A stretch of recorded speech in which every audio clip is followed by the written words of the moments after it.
मैं आरती गौड़ और आप देख रहे हैं एचपी न्यूज 24। आइए शुरू करते हैं आज की खास खबर।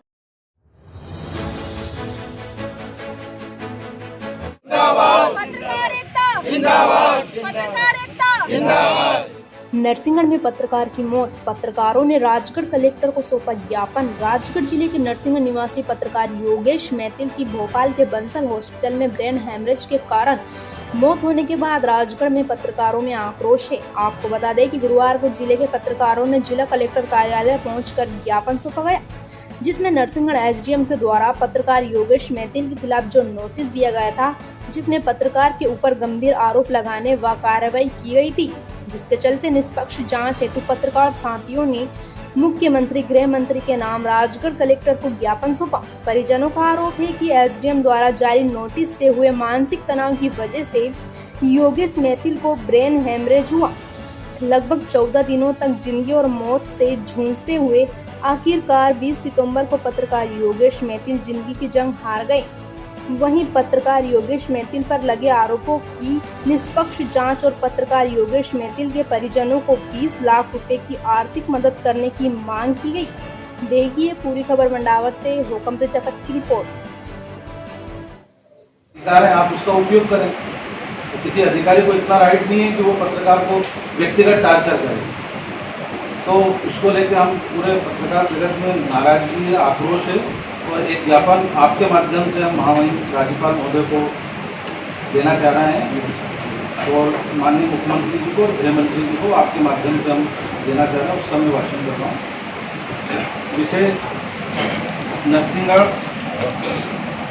अनुविभागीय अधिकारी राजस्व श्री अंशुमन राज की अवैधानिक कार्रवाई और धमकी से मानसिक प्रताड़ित पत्रकार योगेश मैथिल की मृत्यु के मामले की न्यायिक जांच और दोषियों पर कार्रवाई के संबंध में महोदय, उपरोक्त विषय में सादर निवेदन है कि लंकापुरी नरसिंहगढ़ में निवासरत पत्रकार साथी योगेश मैथिल की मंगलवार रात को भोपाल के बंसल अस्पताल में ब्रेन हेमरेज से इलाज के दौरान मृत्यु हो गई। इस मामले में परिजनों के आरोप है कि नरसिंहगढ़ एसडीएम अंशुमन राज की खुली धमकी और मानसिक प्रताड़ना के कारण ही उनकी मौत हुई है। ऐसे में इस पूरे प्रकरण की जांच कर दोषी एसडीएम के खिलाफ उचित कार्रवाई की जाए। महोदय, उस पूरी घटना का विवरण इस प्रकार है। पत्रकार योगेश मैथिल की पत्नी श्रीमती ऋचा मैथिल भोपाल रोड नरसिंहगढ़ स्थित कन्या छात्रावास में वार्डन के पद पर पदस्थ हैं। बीते दिनों राजनीतिक दबाव में फर्जी शिकायत पर नरसिंहगढ़ एसडीएम द्वारा न केवल उनकी पत्नी को छात्रावास से निलंबित कर दिया गया, बल्कि बिना ठोस जांच के उनके पति योगेश मैथिल पर 500 लगाने की धमकी भी दी गई और इसके लिए उन्हें नोटिस भी जारी किया गया। अपने ऊपर लगे संगीन आरोपों से बुरी तरह मानसिक प्रताड़ित योगेश मैथिल को भारी तनाव के कारण ब्रेन हेमरेज हो गया और अस्पताल में 14 दिन बीमारी से जूझने के बाद आखिरकार दिनांक 19 सितंबर मंगलवार रात को उनकी दुखद मृत्यु हो गई। इस घटना के बाद से परिजनों का लोगों का बुरा हाल है और उन्होंने इस पूरे मामले में एसडीएम के खिलाफ न्यायिक जांच की मांग की है। इस घटना से पूरे पत्रकार जगत में भी अधिकारी के खिलाफ रोष व्याप्त है और जिले भर के सभी पत्रकारों ने भी इस घटना की घोर निंदा करते हुए मामले की निष्पक्ष और दोषियों के खिलाफ कार्रवाई की मांग की है। इस घटनाक्रम में एसडीएम की कार्यशैली इसलिए भी संदेहास्पद नजर आ रही है कि पूरे मामले की जांच के पूर्व भी एसडीएम ने 23 अगस्त 23 को जो नोटिस जारी किया था योगेश मैथिल को, जबकि एसडीएम ने 24 अगस्त को छात्रावास में पहुंचकर शिकायती आवेदन की जांच की थी।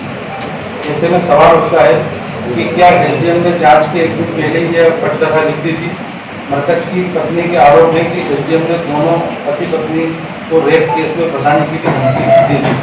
अतः महोदय से सादर निवेदन है कि नरसिंहगढ़ एसडीएम को हटाकर इस पूरे मामले की निष्पक्ष जांच की जाए एवं मृतक के परिवार को 20 लाख की आर्थिक सहायता प्रदान की जाए। और सर एक और निवेदन है कि ये नरसिंहगढ़ में पहली घटना नहीं है, इसके पूर्व भी इस तरह के हमारे पत्रकार साथी उनको भी नोटिस दिया गया और केवल नरसिंहगढ़ की बात नहीं है, ये पूरे जिले में कहीं ना कहीं अधिकारियों को ऐसा लगता है कि पत्रकार ने अगर उनकी कोई बात लिखी तो अपराध कर दिया। तो अगर ऐसी कोई मानसिकता है तो आपके माध्यम से हम ये भी बताना चाहते हैं कि आप भी अपने अधीनस्थों को इस बात के लिए चेता दें, यदि पत्रकार है उनको यदि आपत्ति है किसी खबर पे तो उसके जायज उनके पास भी नियम है, वो हमारी भी शिकायत कर सकते हैं, जांच हो सकती है, लेकिन इसका मतलब ये नहीं है कि उन्होंने कोई खबर लिखी तो उसके खिलाफ आप पर्सनली व्यक्तिगत लेके और उसके खिलाफ कोई कार्रवाई करेंगे। तो हम आपसे उम्मीद करेंगे कि जिले में भी इस तरह का माहौल निर्मित ना हो, ताकि प्रशासन के खिलाफ हमें कोई बड़ा एक्शन लेने की आवश्यकता पड़े।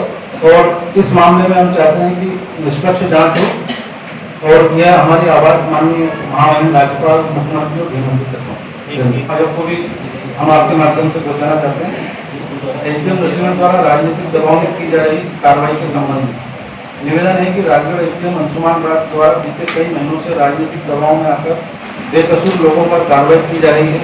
इसके कई उदाहरण नरसिंहगढ़ में देखने को मिले हैं। हाल ही में ताजा उदाहरण यह है कि नरसिंहगढ़ के वरिष्ठ पत्रकार योगेश मैथिल द्वारा एक राजनीतिक पार्टी को लेकर दिए गए बयान के बाद उनकी पत्नी को बगैर किसी जांच के छात्रावास से निलंबित कर दिया गया। बाद में जब श्री मैथिल ने कार्रवाई को लेकर सवाल किया तो छात्रावास की छात्राओं से शिकायत करवाकर उन्हें पासपोर्ट एक्ट की कार्रवाई करने का नोटिस प्रदान किया। इस नोटिस से घबराए श्री मैथिल की तबीयत अचानक बिगड़ गई और ब्रेन हेमरेज हो गया। कुछ दिनों के उपचार के बाद 10 दिवस उनका निधन हो गया। महोदय, इस मामले को पूर्व भी उन्होंने कुछ भी सही खबरें प्रकाशित की या चैनलों पर प्रसारित की तो उन्हें कार्रवाई करने और प्रकरण दर्ज करवाने की धमकियां नरसिंहगढ़ एसडीएम द्वारा दी गई है। यह सब राजनीतिक दबाव के कारण हो रहा है। ऐसे में आगामी विधानसभा चुनाव के समय उनका पद पर बने रहना उचित नहीं है। श्रीमान से आग्रह है कि इन्हें न सिर्फ नरसिंहगढ़ एसडीएम पद से हटाया जाए, बल्कि श्री मैथिल के निधन की संपूर्ण जांच करवाते हुए आगामी कार्रवाई भी की जाए। धन्यवाद। कई सारी चीज़ें ऐसी निकल के आई थी जो गंभीर थी, और उसी आधार पर एसडीएम ने उस समय वहाँ पे नोटिस वगैरह जारी किए थे। आइडली तो इसमें हाई कोर्ट का इंस्ट्रक्शन, उसमें सीधे एफआईआर करने का प्रावधान, लेकिन यहाँ पे नोटिस देके उन्होंने पक्ष रखने के लिए एक समय भी दिया था कि भाई आप अपना जो भी पक्ष रखना चाहते हैं आप पक्ष रख लें। तो कोई उसमें इस तरह का नहीं था कि मतलब एक पक्षीय कार्रवाई। दूसरा, जो छात्रावास की बच्चियाँ हैं उन्होंने संपर्क किया था। पहले एसडीएम गए, जब वो अकेले गए तो उस समय छात्रावास में वहाँ पे अधीक्षिका थी और उनके सामने बच्चियों ने शायद खुल के चीज़ें नहीं बताई। फिर एसडीएम के पास ही रात में छात्रावास से बच्चियों का ही फ़ोन आया कि साहब आप एक बार फिर आइएगा, लेकिन आप ऐसे समय आइएगा जब हमारे वार्डन वहाँ पे, मतलब हमसे वार्डन को अलग करके बात करिएगा। तब एसडीएम एसडीओपी के साथ और साथ में सीडीपीओ महिला बाल विकास अधिकारी रहते हैं, तो उनको साथ में लेके गए थे, जिससे एक महिला बाल विकास का भी कोई व्यक्ति हो और एक पुलिस का भी व्यक्ति हो, और तीनों लोगों ने मिल के वहाँ बच्चियों से बात की थी। कुछ शिकायतें उसमें छात्रावास की जो सामान्य शिकायतें होती हैं उसको लेके थी, और कुछ शिकायतें थोड़ा सा एक जो गंभीर किस्म की शिकायतें थी वो थी। तो एसडीएम ने समय भी मुझे अवगत कराया था और निलंबन करने के लिए उन्होंने बोला था। तो मैंने ही बोला था कि अगर इस तरह की गंभीर किस्म की शिकायतें हैं तो जब तक आगे डी वगैरह होगी तब तक के लिए उनको तत्काल प्रभाव से निलंबित किया जाना उचित होगा। क्योंकि देखिए, छात्रावास का आप इंटरनेट पर खोल के देख लेंगे, बहुत जगह ऐसी शिकायतें हुई हैं, और कई बार मतलब प्रशासन के थ्रू नहीं बल्कि मीडिया के थ्रू गंभीर इसकी शिकायतें बाहर आई हैं कि छात्रावास में कुछ गलत हुआ या छात्रावास में कुछ ऐसी स्थिति निर्मित हुई कि जहाँ पे फिर प्रशासन को एक्ट करना पड़ा। कुछ जगह पहले भी ऐसा हुआ है कि छात्रावास में हैदराबाद का एक केस है कि वहाँ भी छात्रावास में जो वार्डन थी और वार्डन के पति वहाँ छात्रावास में रात के समय जाते थे, तो उसमें पॉस्को एक्ट के तहत वार्डन के जो पति थे उन पर एफआईआर हुई। इस तरह के कई केस हैं।